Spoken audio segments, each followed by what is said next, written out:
Esta sala de decisión, conformada por los doctores María Patricia Cruz Miranda, Jorge Eduardo Ferreira Vargas y Julia María Botero, quien la preside, se constituye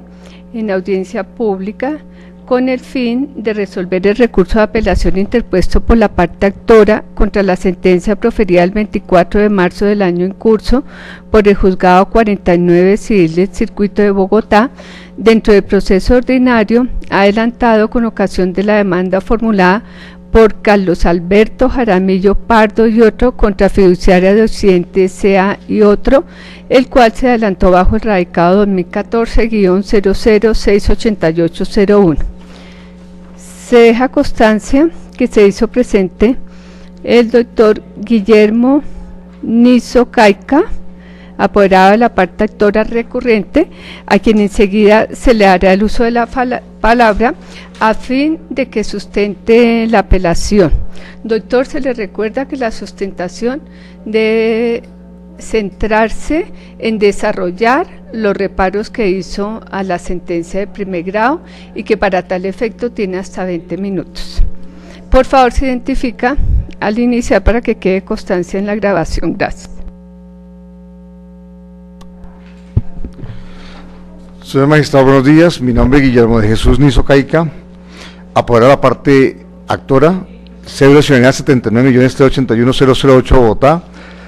tarjeta profesional número 58.917 del Consejo Superior de Judicatura. Para efectos de notificaciones, mi oficina queda ubicada en la avenida Jiménez, número 8A49, oficina 601, celular 315-306-2212, correo electrónico guillermonisoabogado@gmail.com. Muchas gracias.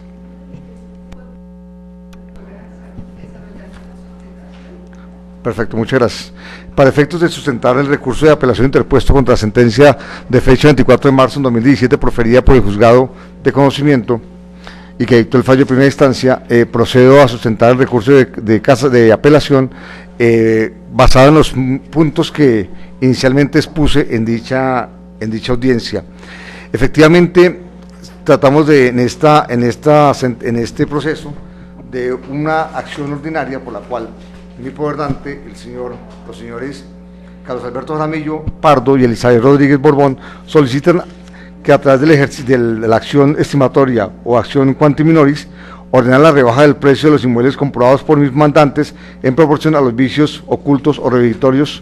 de los mismos, en procura de un verdadero equilibrio en las prestaciones originadas en el contrato de compraventa celebrada ante la Fiduciaria de Occidente S.A., vocera administradora del Patrimonio Autónomo denominado Fideicomiso Fideoccidente, Plazuela de Asís, en su calidad de vendedora, y los señores Carlos Alberto Jaramillo Pardo y Elizabeth Rodríguez en calidad de compradores del apartamento 306, garaje P24 y depósito D44, edificio Plazuela de Asís, propiedad horizontal, ubicados en la calle 152, número 1310 de esta ciudad. Efectivamente, los hechos fácticos de la demanda están basados en que el garaje P24 no cumple con los requisitos legales para el estacionamiento de un vehículo, es decir, que la cabina y linderos del garaje, inicialmente en planos, como lo adquirió mi poderante, cumplía con los requisitos para el estacionamiento de un vehículo de dimensiones normales, llamado automóvil. Él, con esas dimensiones, él compró el vehículo sabiendo que efectivamente allí cabría un vehículo. Posteriormente, y con la entrega del apartamento, pues tomó posesión de sus inmuebles, estando el conjunto casi que desocupado, pues no tenía ningún problema aparcar su vehículo. Cuando el apartamento ya fue vendido, la totalidad de los apartamentos fueron vendidos por la constructora, ya los garajes quedan ocupados. El garaje del lado de mi cliente, del garaje P24, al encontrarse ocupado por otro vehículo, el carro de mi poderante no podía entrar porque se colocó una columna la cual impedía el acceso del vehículo. Esa columna no estaba en planos inicialmente, pero posteriormente le dijo el mismo constructor que le tocó correr la columna hacia el interior del garaje, todavía es que tenía un problema estructural y él no tenía conocimiento de eso, es decir, que mi poderante ignoraba de este vicio. Solamente dio cuenta cuando ya vendieron la totalidad de los garajes, y el garaje al lado, al estar ocupado, el vehículo de mi cliente no cabría. Tendría que caber siempre y cuando el carro del lado desocupe el parqueadero y para poder ingresar o salir. Esta perturbación la hizo oportunamente al constructor. El constructor hizo caso omiso a cualquier reclamación y pasó el tiempo él alegando de forma directa. Interponemos la acción. Esta acción se colocó con posterioridad al término que establece la ley, que son 18 meses, para poder establecer la acción de quantum minoris o la acción redentitoria que trata el artículo 1915 del Código Civil. El señor magistrado, el señor juez de conocimiento, en su fallo manifiesta que la figura que allí se establece no es la figura de la prescripción como establece el artículo 1923 del Código Civil, sino que se trata de una caducidad. En este caso, con el debido respeto que la justicia merece, el señor juez confunde el término prescripción con caducidad. La ley establece que el término prescripción habla sobre una obligación, cuando prescribe una obligación y es adquisitiva o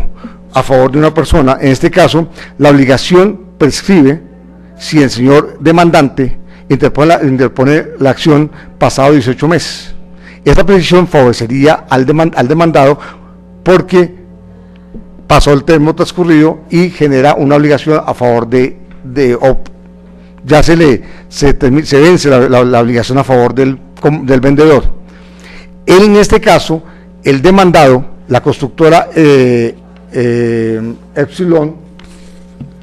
Limitada, construcción Epsilon, la Fideoccidente Plazuela de Asís, no alegaron dentro del término que la ley permite, que es la condición de la demanda, no alegaban ninguna prescripción, no hubo ninguna sección de prescripción. Por tal motivo el juez no tenía facultades jurídicas para alegar una prescripción. El señor juez, para poder darle sentido a su fallo, manifestó que se trataba de una caducidad. La caducidad habla de una acción que establece el Código de Procedimiento Civil, más no el Código Civil. Por tal motivo, en mi defensa de los derechos de mi poderdante, alego que lo que quiso manifestar el señor legislador en el artículo 1923 es la prescripción de que trata exactamente este artículo. Es decir, que aquí no hay que interpretar ninguna normatividad, porque el juez no está facultado para interpretar lo que no tiene que interpretación. El artículo 1923 del Código Civil establece la prescripción de la acción reditoria y establece 18 meses para proponerla, y bien es sabido que la prescripción no se puede alegar de oficio, debe alegarla directamente el demandado. En este caso, el demandado no alegó oportunamente y nunca se ha hecho presente en alegar la prescripción de esta acción. Por tal motivo, el señor juez no tenía facultad para confundir lo que es caducidad con prescripción, y siendo caducidad, él de forma expresa manifestó que lo que se generaba aquí era caducidad, y por tal motivo, como era caducidad, el señor juez podía pronunciarla de oficio, cosa que va en contra del derecho, toda vez que la ley establece textualmente, y lo ha establecido varios tratadistas del derecho, tales como Hernando de Chandía, Hernando Morel Molina, Jaime Azula Camacho, Hernán Fabio López, que han establecido que efectivamente la prescripción se debe alegar de oficio, se va a alegar de parte, y nunca puede ser alegada de oficio por parte del señor juez. En cambio, la caducidad sí. Aquí el señor juez ha considerado que efectivamente esto se trata de una caducidad, hace una interpretación errónea de lo que dice el artículo 1923 y 24 del Código Civil. Por otra parte, establece la ley, señora juez, que en la acción de reintegratoria se da cuando se dan 3 requisitos. Uno de ellos es no haber manifestado al vendedor y ser tales los vicios ocultos que no lo manifestó el vendedor, y ser tales que el comprador no haya podido ignorarlos sin negligencia grave de su parte, o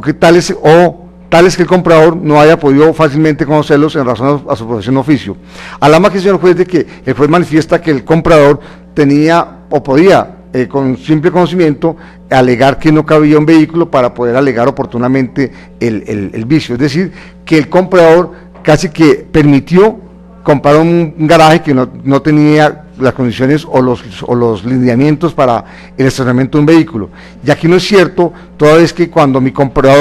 cliente, comprador del garaje, compró el predio en planos, las dimensiones y áreas del garaje perfectamente permitían el estacionamiento de un vehículo de fácil ingreso al garaje. Pero con posterioridad, cuando él recibe el inmueble y ya el garaje está ocupado, la totalidad de los garajes, por los otros compradores, efectivamente, al estar un vehículo al lado del de mi cliente, no cabría el de él fácilmente, ni sin tener que solicitar el permiso al vecino para que les ocupe el garaje para poder parquear o salir del mismo. Esta condición, señora juez, mi cliente no es ingeniero, no es arquitecto y simplemente es una persona del común de la gente, la cual no tiene por qué tener conocimientos de arquitectura para saber si cabría o no cabría un vehículo por planos. Ahora, el señor perito que hizo el peritazgo en este proceso, determinó con planos y medidas, con fotos, que efectivamente dentro del garaje no cabe un vehículo por las dimensiones del área del garaje, y efectivamente señaló allí 2 vehículos de pequeñas dimensiones, la cual fácilmente se denota con las fotos allí establecidas, que el vehículo queda totalmente obstaculizado por la columna que se encuentra al frente del garaje, que impide el estacionamiento del vehículo o la salida del mismo al momento en que se encuentra otro vehículo al lado del vehículo estacionado en el garaje afectado. Por lo tanto, mi cliente no tenía por qué saber si se cabría o no cabría, y por tanto no le puede echar la culpa por negligencia a él, más bien la culpa se le cae totalmente al vendedor, quien, sabiendo y conociendo que él corrió o trasladó la columna hacia el interior y lo hizo de mala fe, que no le informó a mi cliente para darle otro garaje en sustitución del mismo, o hacerle una rebaja al precio, en efecto que ese garaje, al momento de mi cliente fuese a vender ese apartamento, ese garaje no viene a servir para su uso, por tal motivo el patrimonio o el valor comercial, del garaje, el apartamento y el depósito bajaría un 50% ante la ausencia de un garaje que haga parte de la estructura de este apartamento o de estos 3 inmuebles. ¿Qué implicaría? Que mi cliente vería afectado económicamente, y efectivamente, por tratarse de una obligación de carácter de hacer por parte del comprador, la figura que cabe, vuelvo y repito, es la prescripción que debió haber alegado la parte demandada. Como no la alegó, mi cliente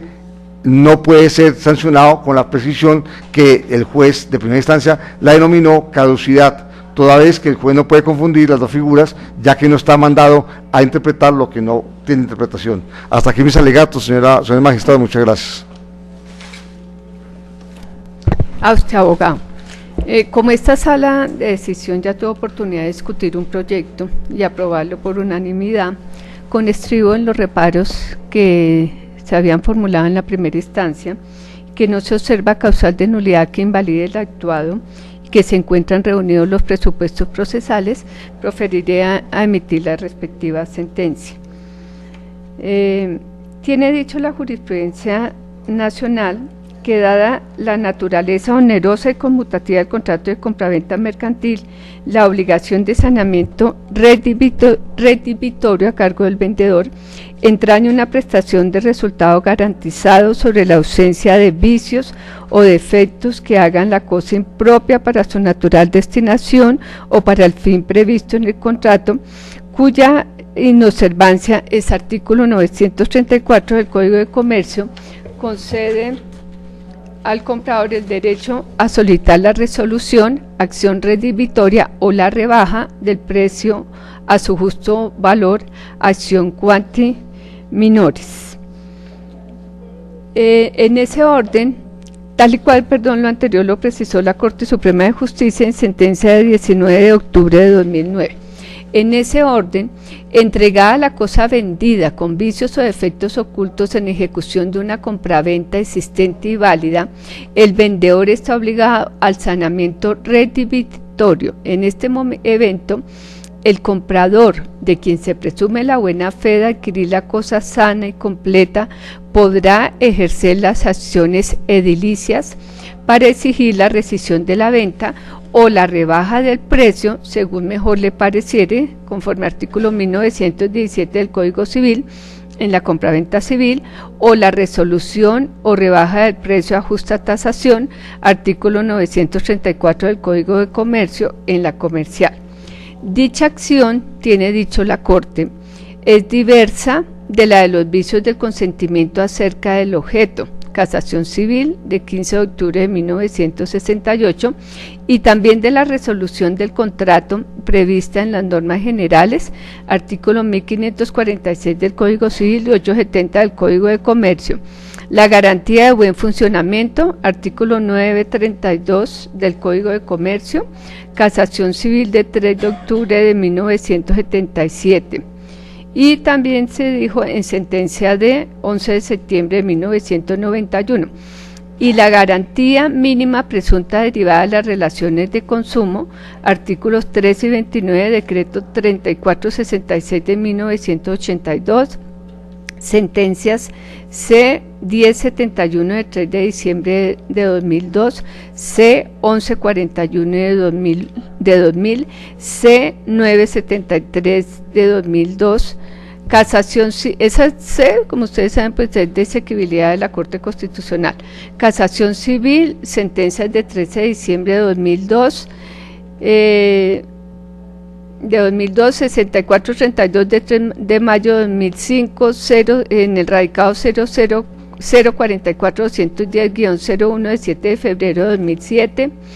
1999-0097-01 del Consejo de Estado, sección primera, 28 de octubre de 2004,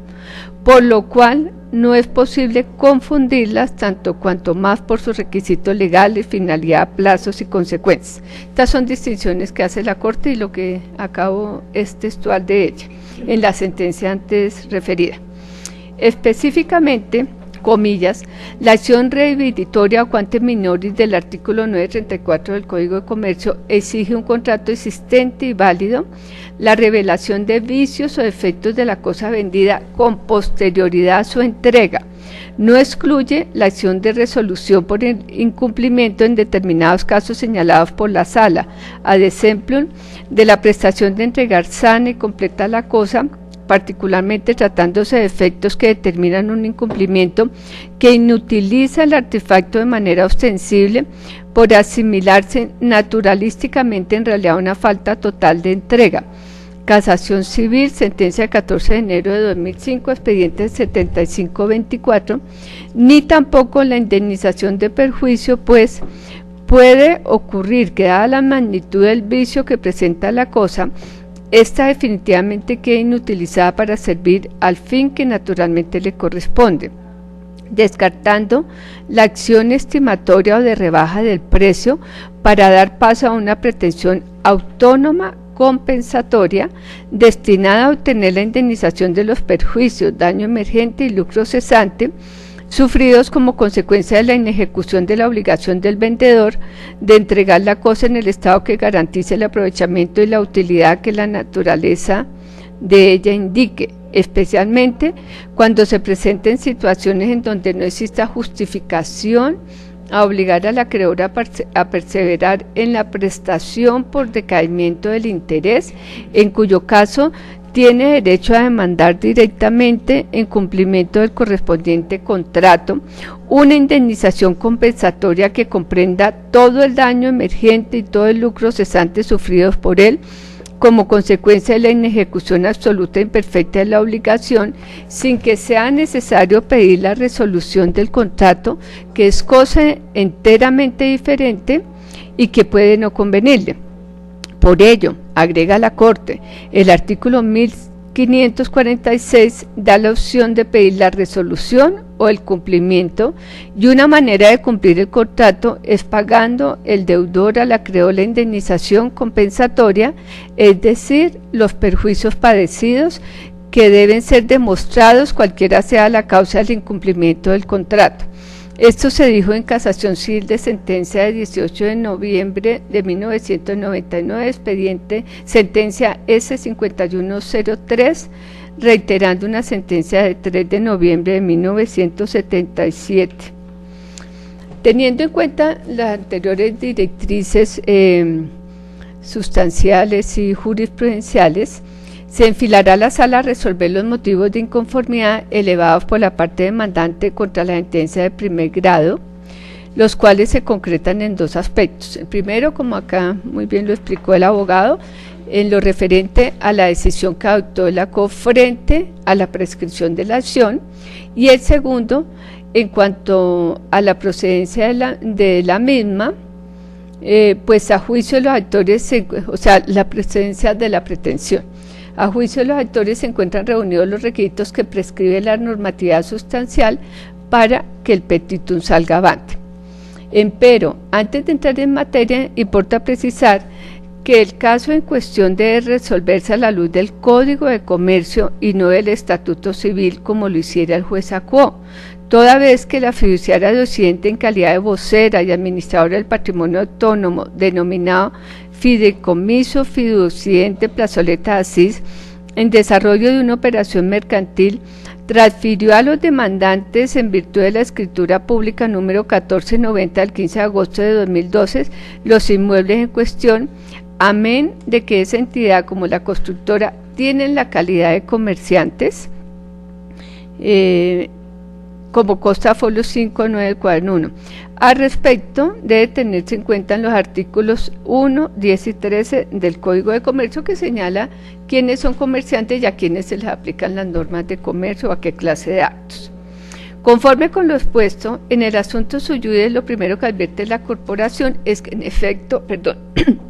erró el juzgador de primer grado a sostener que la acción reivindicatoria o quante minoris caducó, básicamente porque si el artículo 1900 del Código Civil prevé, comillas, la acción para pedir rebaja del precio, sea en el caso del artículo 1915 o en el del artículo 1925,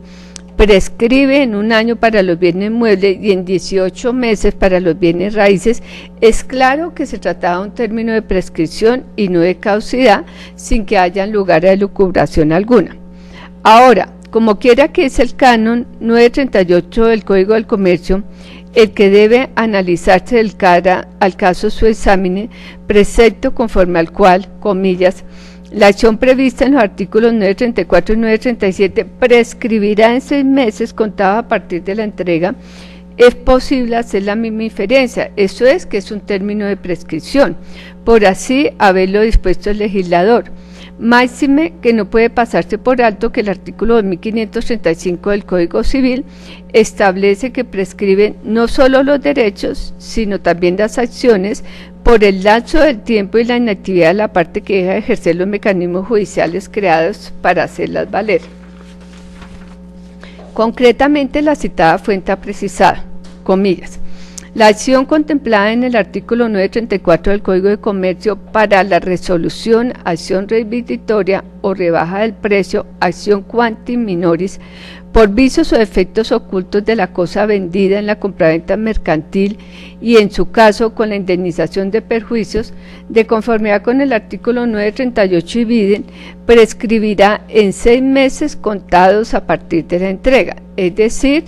Ministerio Legis está sometida no a caducidad, sino a prescripción extintiva, cuyo plazo expressis verbis es de 6 meses contados a partir del hecho objetivo de la entrega.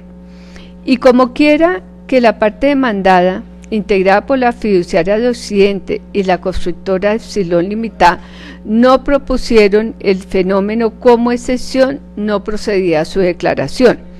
Al respecto, cumple traer a colación el contenido del inciso primero del artículo 306 del Código de Procedimiento Civil, vigente para la época de la contestación de la demanda, conforme al cual, comillas, cuando el juez haya probado los hechos que constituyen una excepción, deberá reconocerla oficiosamente en la sentencia, salvo las de prescripción, compensación y nulidad relativa que deberán alegarse en la contestación de la demanda, precepto que fue reproducido en el inciso primero del canon 282 del Código General de Proceso. En este punto prospera el recurso de apelación, así pues se ocupará la sala de decisión a resolver el segundo motivo de inconformidad, es decir, si el defecto señalado puede dar lugar a que salga avante la pretensión. Y en ese sentido, la misma fuente, o sea, la Honorable Corte Suprema de Justicia, ha identificado que las acciones que nacen de los vicios de la cosa son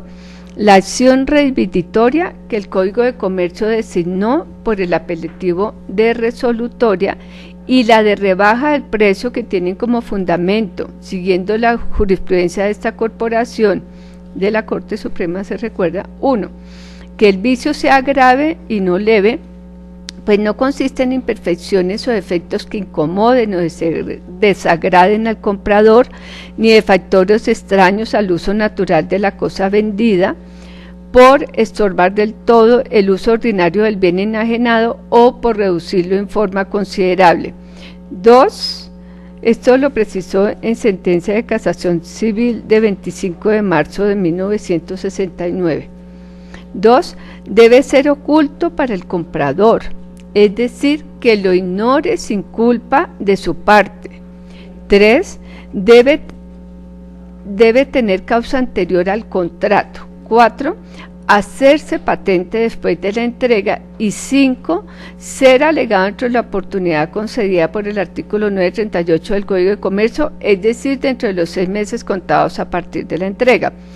Para los efectos de la acción estimatoria, debe tenerse en cuenta que para calcular la suma en que el precio debe ser rebajado es necesario hacer una aparente proporción entre el precio convenido y el valor real depreciado del bien vicioso.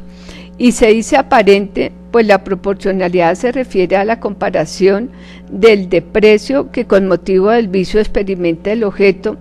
vendido con el precio convenido. Sentencia de casación civil de 29 de agosto de 1980, reiterada en una de enero 14 de 2015, magistrado ponente el doctor Edgardo Villamil Portilla, expediente número 7524. Bajo estos derroteros, bien pronto se advierte que en el caso de Marras no se cumple con el segundo requisito enunciado, esto es que el vicio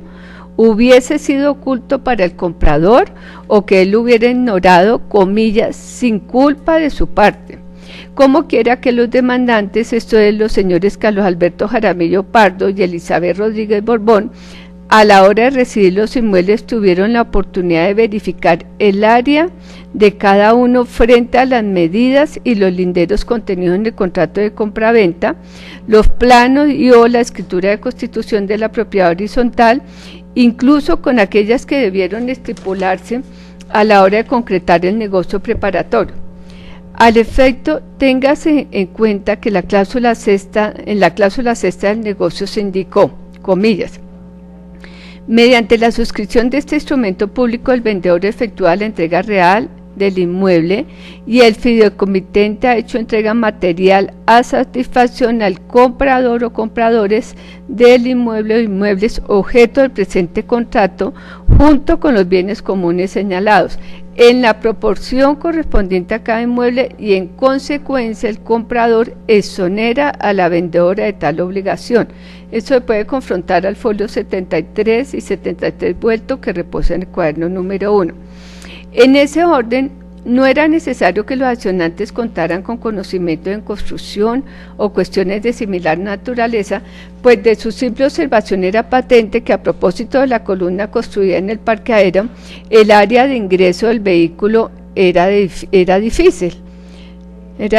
acceso. Es más, aquellos tuvieron la posibilidad de verificar las condiciones de los bienes que iban a adquirir con antelación a la firma de la respectiva escritura,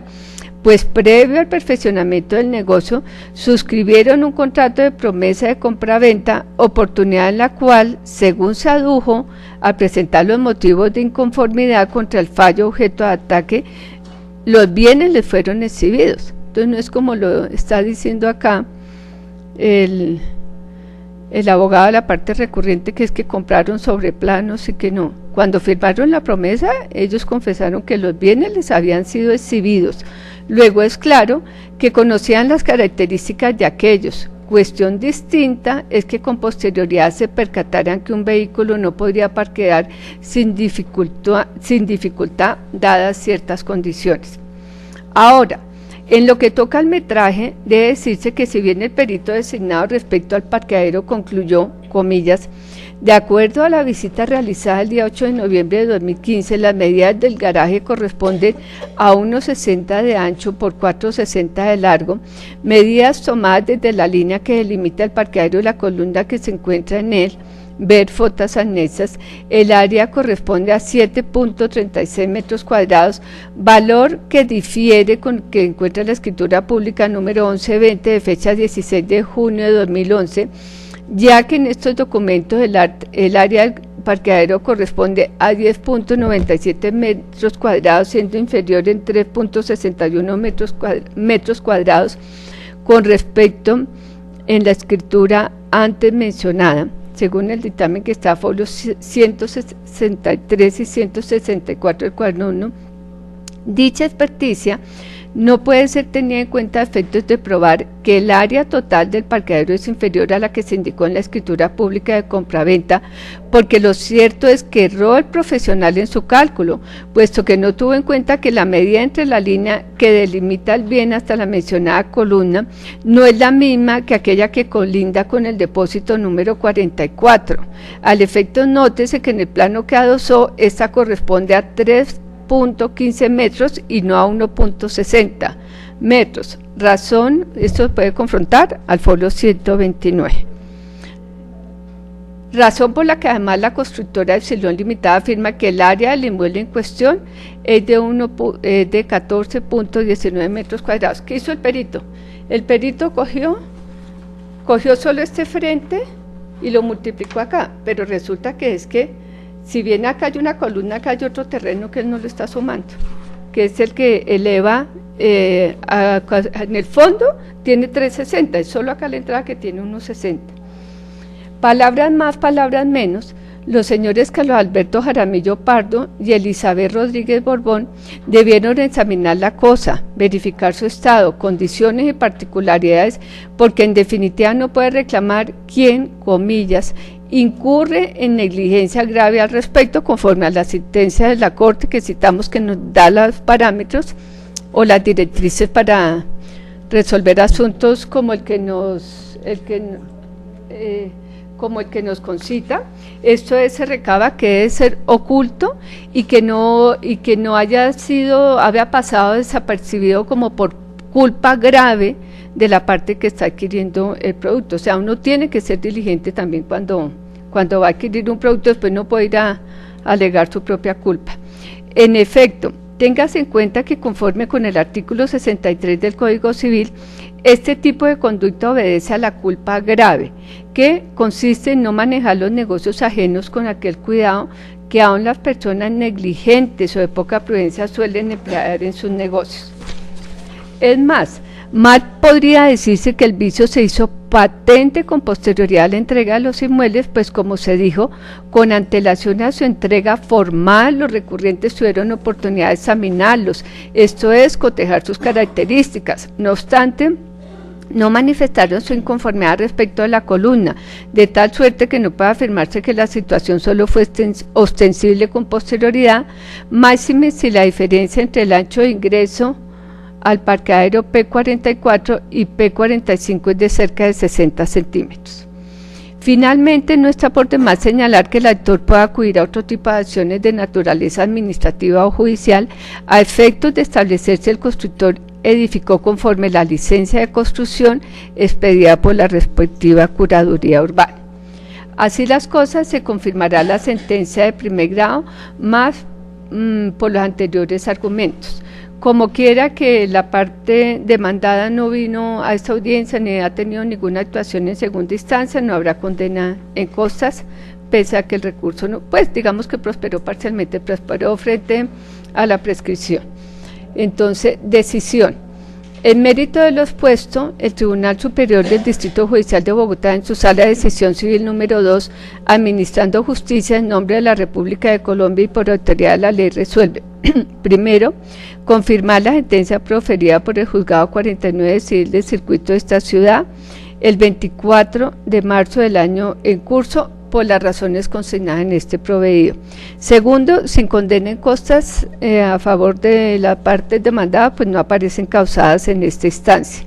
Esta decisión queda notificada en estrado. Los magistrados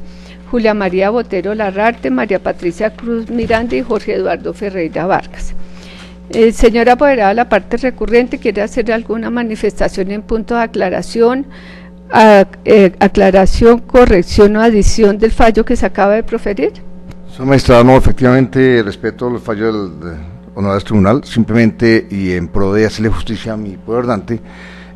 hay situaciones como esta en las cuales las personas, como una constructora, sabiendo la mala fe en su actuación, le indicó a mi cliente durante más de 2 años que le habían entregado otro garaje en otro lugar del conjunto, es un garaje de esos que se llaman para visitantes, y él, convencido de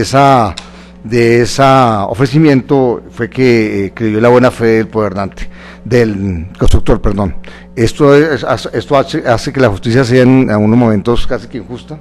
y que la persona de buena fe salga perdiendo a raíz de la parte inescrupulosa de constructores que han hecho una forma de vida ganándose unos dineros en contra de los que han invertido todo su capital en unos bienes para su vivienda. Muchas gracias, señora juez. A usted, abogado. No siendo otro el objeto de la presente audiencia, se concluye en constancia de firma por quienes han intervenido. El abogado y la parte demandante pueden retirar, ya suscribieron el acta de asistencia que hace parte integral del acta de la audiencia. Buenos días.